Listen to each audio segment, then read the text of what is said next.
बिस्मिल्लाहिर्रहमानिर्रहीम। आज का जो हमारा टॉपिक है उस टॉपिक का नेम है बेसिकली डेटा विजुअलाइजेशन। कि हम डेटे को किस तरह से विजुअलाइजेशन उसको डेटे को किस तरह से विजुअल कर सकते हैं। तो इस चैप्टर का लास्ट टॉपिक आपके स्मार्ट सिलेबस के अकॉर्डिंग ये गिवन है। मीन की जो पेपर आपका आएगा इस टाइम, तो उस पेपर में ये टॉपिक इंक्लूड है। तो बेसिकली आज इस तरह से इस टॉपिक को क्लियर करने का मकसद ये है क्योंकि इसमें चार्ट्स हैं मल्टीपल, उन चार्ट्स को दिखाना लाजमी है। ठीक है, तो डेटा विजुअलाइजेशन का मीनिंग क्या होता है, उसके अंदर कौन कौन से उनके फर्दर आगे हम प्रोसेस कर सकते हैं, किस तरह से उसको हम पढ़ते हैं आज। अकॉर्डिंग टू बुक मैंने वही चीज़ आपको यहाँ पे सेम कॉपी किया हुआ है, तो देखिएगा यहाँ से। जो क्वेश्चन है बेसिकली वो ये है कि डेटा विजुअलाइजेशन है क्या, उसकी क्या टाइप्स हैं, उनको हम डिस्कस करेंगे। किस तरह से हम डेटा को विजुअल करके और उनको हम किस तरह से उसके इस्तेमाल उसको हम इस्तेमाल कर सकते हैं, इस्तेमाल दे सकते हैं। बेसिकली डेटा विजुअलाइजेशन है क्या। मैं यहाँ पे पॉइंट कर रहा हूँ। इस पॉइंट से देखिएगा आप, देखें। डेटा विजुअलाइजेशन बेसिकली एक प्रोसेस है, एक अमल है जो representing data in a visual form, यानी कि ऐसा प्रोसेस जिसमें हम डेटा को इस तरह से रिप्रेजेंट कर सकते हैं, डेटा को इस तरह दिखा सकते हैं जो विजुअल फॉर्म के अंदर हो। विजुअल फॉर्मेट क्या होता है? विजुअल फॉर्मेट का मतलब होता है डेटा को ग्राफ की शक्ल में दिखाना, ग्राफ डेटा को किसी चार्ट की शक्ल में दिखाना। तो डेटा को चार्ट और ग्राफ की शक्ल में दिखाने के अमल प्रोसेस को हम बोलते हैं डेटा विजुअलाइजेशन। डेटा विजुअल करने से क्या होता है, देखिए। डेटा विजुअल करने से आसानी हो जाती है, एक चीज इजी बन जाती है, या इसको हम सिंपल वर्ड में कह सकते हैं कि ये हमारे लिए आसान अमल है कि हम डेटा को देख सकते हैं और डेटा को अंडरस्टैंड कर सकते हैं। क्या उसमें से क्या करेंगे अंडरस्टैंड, और क्या उसमें से देखेंगे? ट्रेंड्स को देखेंगे, मल्टीपल पैटर्न्स को देखेंगे उस डाटा में से। अब ट्रेंड्स क्या होते हैं, पैटर्न्स क्या होते हैं, देखें हम, मतलब ये डेटा विजुअल करने के बाद हम उन ट्रेंड्स को किस तरह समझ सकते हैं, किस तरह देख सकते हैं पैटर्न्स को। देखिए, अगर आपकी मार्केट के अंदर आप बिजनेस मैन है, बिजनेस है आपका, तो आपने उन पूरी मार्केट के अंदर आपने ये डेटा को इस तरह देखना है आपने कि इस टाइम हमारे कौन सी मार्केट के अंदर कौन सी ऐसी प्रोडक्ट है जो इस टाइम ट्रेंडिंग पे हो, यानी कि लोग उसको बहुत ज़्यादा बाय करते हों, उसका ट्रेंड हो। ठीक है, उसके ट्रेंड होने की क्या कैटेगरी है, उसमें कैसी क्वालिटी है, उसमें कैसी प्राइसिंग है, उसके क्या ऐसा पैटर्न है, किस तरह से उन्होंने पैटर्न बनाया हुआ है उस मार्केटिंग का कि उसकी प्रोडक्ट बहुत सेल होती है। ठीक है। अच्छा, ये स्पेशली यूजफुल तब होती है जब हमने डेटा को एनालाइज करना हो, वो डेटा जो लार्ज अमाउंट के अंदर हो। ठीक है, और उसी लार्ज अमाउंट डेटा के अंदर से उसको एनालाइज करके हम उसमें से डिसीजंस करते हैं अपने बिजनेस में या अपने रिसर्च के अंदर। यानी कि मेरा एक बिजनेस है, या किसी का बिजनेस है, या किसी ने रिसर्च करनी है किसी टॉपिक के ऊपर, वो कोई भी फील्ड हो सकती है। तो जब आपके पास लार्ज अमाउंट ऑफ डेटा आप इकट्ठा करते हैं, उस इकट्ठा करने के बाद उस डेटा को एनालाइज करते हैं। एनालाइज मीन डेटा को किसी अच्छे एक वे, किसी वे के अंदर उसको तरतीब में लेके आना। ठीक है, डेटा को उसमें से मिस्टेक्स निकालना, इनरिलेवेंट डेटा को साइड पे कर देना, मिसिंग डेटा को ऐड करना। ठीक है। जो डेटा इस टाइम हमारे अकॉर्डिंग नहीं है, जो डेटा हो सकता है कि वो कुछ गलत डेटा हो, इसी चीज को हम बोलते हैं एनालाइजेशन। अच्छा, फॉर एग्जाम्पल कहते हैं कि हम business business can use data visualization. कोई एक बिजनेस है, वो इस डेटा विजुअलाइजेशन को इस्तेमाल करता है ताकि वो आइडेंटिफाई कर सके किसी प्रोडक्ट की सेलिंग, कि वो उसकी सेल फास्ट क्यों हो रही है, किस तरह हो रही है। ठीक है, इससे आपको हेल्प मिलती है कि आप किसी भी डिसीजन को कर सकते हैं। मिसाल के तौर पर buying more stocks of the products, कि जो प्रोडक्ट इस समय ट्रेंड पे है, जिसकी सेलिंग बहुत ज़्यादा हो रही है, उसके स्टॉक को किस तरह से बाय करना है मैंने ज़्यादा, किस तरह उसको मैंने सेल करना है। ठीक है, इसी को हम बोलते हैं डेटा विजुअलाइजेशन। अब इस पिक के अंदर देखिएगा, डेटा को विजुअल करने की मल्टीपल इसमें टाइप्स हैं, जो इस फिगर में यहाँ पे शो हो रही है। ठीक है, तो इसकी हम मल्टीपल जो टाइप्स हैं उसको हम डिस्कस करते हैं अब। जो इसकी टाइप्स में सबसे पहली बात वो आती है कि वो कहते हैं कि डेटा विजुअलाइजेशन एक पावरफुल मेथड है, जिसमें हम समझ सकते हैं जो ऐसी इंफॉर्मेशन जो कम्प्लेक्स हो, कम्प्लेक्स मीन बहुत मुश्किल हो।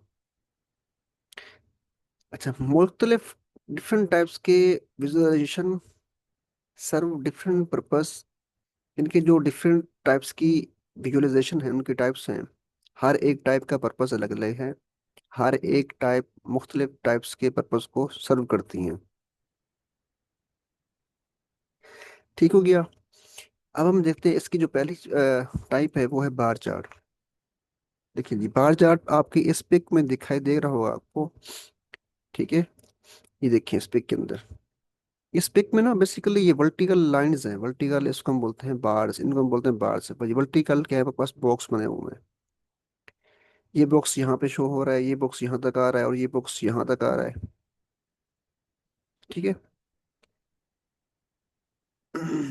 अब बेसिकली इसमें है क्या, देखें, बार चार्ट इस्तेमाल करते हैं कंपेयर करने के लिए कैटेगरीज को या ग्रुप्स को। कंपेयर मीन मुवाजना करना। कैटेगरीज क्या होती हैं, कैटेगरीज ग्रुप्स, ग्रुप या कैटेगरी एक ही बात है, मेरे ख्याल से आपको ये समझ आ गया होगा। इसमें डिस्प्ले करते हैं रेक्टेंगल बार्स, जो रिप्रेजेंट करती हैं मल्टीपल टाइप्स की वैल्यूज को। इनकी जो मल्टीपल कैटेगरीज होती हैं, उन कैटेगरीज की वैल्यूज को रिप्रेजेंट करती हैं। देखें, फॉर एग्जाम्पल ये जो तीन बार्स यहाँ पे ये शो हो रही है यहाँ पे, ये एक मंथ है। ये तीन तरह के बार्स हैं, मतलब इसमें तीन कैटेगरीज हैं। कौन कौन सी कैटेगरी है, एक शर्ट की कैटेगरी है, एक पैंट की और एक शूज की। तीन तरह के ये कैटेगरीज हैं, तीन तरह के बार्स हैं। हर बार वैल्यूज को रिप्रेजेंट कर रही है। ठीक है, ये कैटेगरीज की वैल्यूज हैं। इनकी जो लेंथ है, इनकी जो हाइट है, यही इंडिकेट करती है कि उनकी वैल्यूज कहाँ तक आ रही है, कहाँ से स्टार्ट हो रही है, कहाँ तक आ रही है।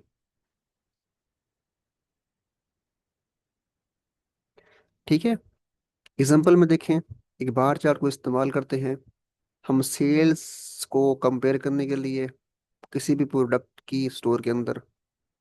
ये हेल्प करती है कि आप उसको समझ सकते हैं प्रोडक्ट्स की परफॉर्मेंस को, कि आपके प्रोडक्ट्स की उस स्टोर के अंदर किस तरह की परफॉर्मेंस है, वो कितनी सेल हो रही है, कितनी हम बाय कर रहे हैं, उससे कितना बेनिफिट मिल रहा है आपको।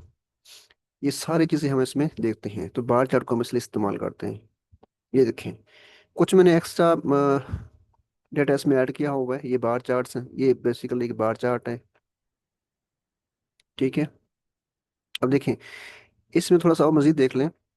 जो फर्स्ट बार चार्ट यहाँ से लेकर यहाँ तक आ रही है, इसका मतलब क्या हुआ कि जनवरी के मंथ के अंदर जो शर्ट की सेल हुई है वो कहाँ तक हुई है, 1000 तक हुई है। अच्छा, ये जो पेंट की, सेकंड पेंट की है कैटेगरी, जनवरी की मंथ के अंदर ये 800 तक इसकी सेल हुई है। जनवरी के मंथ के अंदर जो शूज की कैटेगरी है, ये 1200 इनके 12,000 तक यहाँ पर इसकी सेल हुई है, 1200 तक। ठीक है, फिर फेब का मंथ है, सेम इसमें देख लें आप, ये तीन तरह की कैटेगरी कहाँ कहाँ तक सेल हुई है।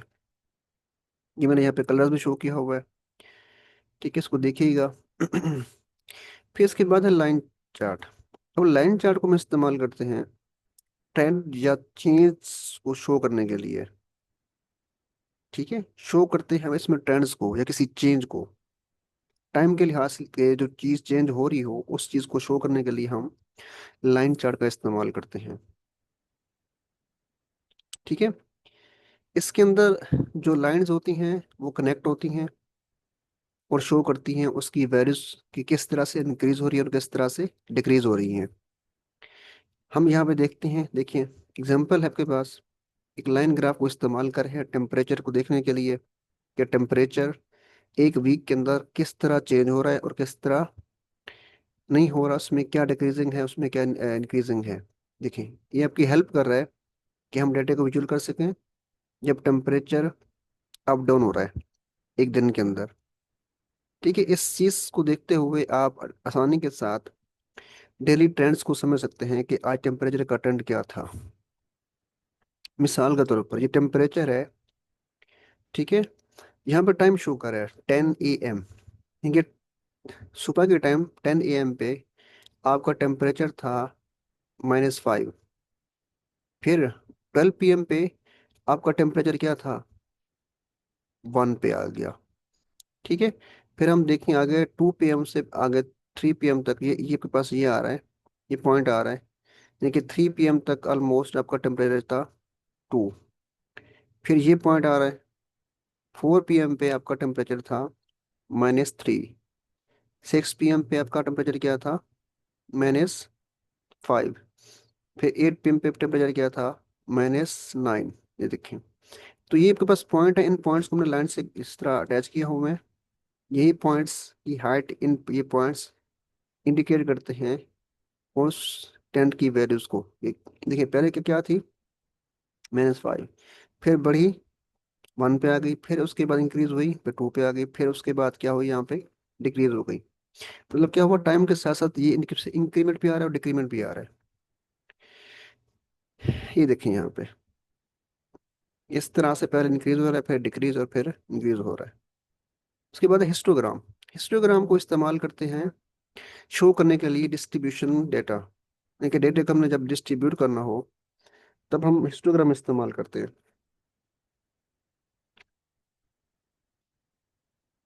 ठीक है। इसमें हम डेटा को रेंज या इंटरवल्स के अंदर हम कन्वर्ट करते हैं, जिसको हम बिन्स बोलते हैं। ये बार इस्तेमाल करता है डिस्प्ले करने के लिए किसी भी डेटा की वैल्यूज को फ्रिक्वेंटली। किस तरह से देखें, इसको हम इस्तेमाल करते हैं एनालाइज करने के लिए किसी भी चीज़ की परफॉर्मेंस को। अब वो परफॉर्मेंस किसकी हो सकती है, एक स्टूडेंट की। देखें एग्जांपल के अंदर, इनके मैं कहता हूँ मेरे पास स्टूडेंट्स हैं मैथ के अंदर, मैथ एग्जाम में उनकी हमने परफॉर्मेंस देखनी है कि उनकी परफॉर्मेंस क्या है, वो यहाँ पे हम शो कर रहे हैं। देखिए मतलब मल्टीपल स्टूडेंट्स हैं, ऐसे स्टूडेंट जिनके 50 से लेके 55 तक, ठीक है, उनकी फ्रिक्वेंसी क्या आ रही है, यहाँ पे 1 आ रही है, यानी कि वो एक बच्चा है, ठीक है। ऐसे स्टूडेंट्स जिनकी 56 से लेके 60 तक, वो कितने बच्चे हैं जिनके नंबर्स आ रहे हैं, वो 2 बच्चे हैं, 2 स्टूडेंट्स हैं। जो है 61 से लेके 65 तक जो इनके मार्क्स हैं, वो इनके 5 स्टूडेंट्स यहाँ पे आ रहे हैं। ये देखें ये चीज़, 66 से लेके 70 तक कितने स्टूडेंट्स हैं, मैक्सिमम यहाँ पे 4। इनकी जहाँ पे लाइन खत्म हो रही है, बार खत्म हो रही है, उस बार तक हम इस तरह लाइन देखेंगे तो यहाँ पे 4 पॉइंट नजर आ रहा है बस। इनके 4 स्टूडेंट्स हैं। 71 से लेके 75 तक कितने स्टूडेंट्स हैं, 3, ठीक है। और 80 तक भी रेंज भी 3 है। 81 से 85 तक कितने स्टूडेंट्स हैं, 4, या उससे 4 से कम 5 तक। तो इस तरह से हम मैथ के स्टूडेंट्स को यहाँ पे आइडेंटिफाई कर सकते हैं कि वो कितने स्टूडेंट्स इस टाइम, कितने मार्क्स के अंदर से, कितने रेंज है उनकी, उन रेंज के अंदर से कितने स्टूडेंट सिस्टम मार्क्स ले चुके हैं, यहाँ देखिएगा। फिर लास्ट में उसमें आता है स्कैटर प्लॉट, ठीक है। स्कैटर प्लॉट बेसिकली ये शो करता है रिलेशनशिप को मल्टीपल वेरिएबल्स के दरमियान। अब किस तरह से देखिएगा, एग्जाम्पल को देखें समझ आ जाएगी। स्कैटर प्लॉट को इस्तेमाल करते हैं use to study the link between hours of study and exams scores. वो कहता है एग्जाम्स के अंदर कि एक बच्चा कितने घंटे पढ़ता है, पढ़ने के बाद उसके नंबर्स आते हैं, ठीक है। उसको हम देखते हैं, ये देखिए अगर एक बच्चा 2 घंटे पढ़ता है, ठीक है, तो उसके मार्क्स कितने आते हैं, 50। अगर एक बच्चा 4 घंटे पढ़ता है तो उसके मार्क्स 50 या 50 या 65 तक आते हैं। या एक बच्चा 6 घंटे पढ़ता है तो उसके मार्क्स हो सकता है 70 या 70 से भी 90 तक आ सकते हैं। एक बच्चा जो 8 घंटे पढ़ता है उसके नंबर यहाँ तक भी आ सकते हैं, ठीक है। तो इस तरह से हम क्या करते हैं, स्कैटर मीन फैल जाना, डिस्ट्रीब्यूट हो जाना, ठीक है। मल्टीपल वेरिएबल्स, ये वेरिएबल्स हैं, इनको हमने कनेक्ट नहीं किया हुआ क्योंकि इसमें सेपरेशन है। देखिए इसमें ना स्टूडेंट्स हैं, इसमें स्टूडेंट एक नहीं है। अगर स्टूडेंट एक होता तो हम इन इन पॉइंट्स को मिलाते, लिंक करवाते, बट इसमें इंडिविजुअल स्टूडेंट्स हैं, तो इस वजह से इनको हमने यहाँ पे कनेक्ट नहीं किया हुआ, ठीक है। तो इस तरह से हमने अपने पॉइंट्स को यहाँ पे मिलाया हुआ है। तो ये तो था स्कैटर प्लॉट्स। अच्छा, इसका इस्तेमाल क्या है आप देखें। ये वेरिएबल्स को के दरमियान रिलेशन को बताने के लिए इस्तेमाल करते हैं। मैंने थोड़ा सा ऐड किया हुआ है अपनी तरफ से डेटा, देख लें कि डेटा विजुअलाइजेशन क्या होती है। अच्छा, why data visualization important, question आ सकता है कि डेटा इम्पोर्टेंट क्यों है। डेटा विजुअलाइजेशन इसलिए इम्पोर्टेंट है क्योंकि हम कम्प्लेक्स डेटा सेट्स को इजी वे के अंदर अंडरस्टैंड कर सकते हैं। ये हेल्प करता है आपकी कि आप क्विकली ट्रेंड्स को, पैटर्न्स को अच्छी तरह समझ सको। ठीक है, effectively communicates data finding to stakeholders. Stakeholders mean जो कंपनीज होती हैं या जो बिजनेस मैन होते हैं मल्टीपल, ठीक है, उनके दरमियान कम्युनिकेशन करना, डाटा को फाइंड तलाश करना, इसलिए है हम डाटा को विजुअलाइज करते हैं। अच्छा, क्या क्या टाइप्स हैं आपकी बुक में, 3 तरह 4 तरह की टाइप्स हैं, बट वैसे हैं बहुत सारे। स्क्रीन पे शो हो रही होंगी आपको, यहाँ से आप देख सकते हैं। ठीक है, किस तरह से हम डाटा को विजुअलाइज कर सकते हैं, ये इसमें से थोड़ा शॉर्ट क्वेश्चन आ सकते हैं। पहले हमने ग्लोबली तरीके से डाटा कलेक्ट करना है, फिर क्लीन करना है डाटा को, फिर उसमें से हम डाटा विजुअल करेंगे, उसमें से डाटा क्या करेंगे, पहले सेलेक्ट करेंगे इस तरह से। थोड़ी एग्जांपल्स हैं, इस तरह से हम डाटा को विजुअलाइज करते हैं। तो आज का ही टॉपिक था, इस चैप्टर का लास्ट टॉपिक। इंशाल्लाह हम बहुत जल्द नेक्स्ट सेशन में मिलेंगे। आज के लिए अल्लाह हाफिज़।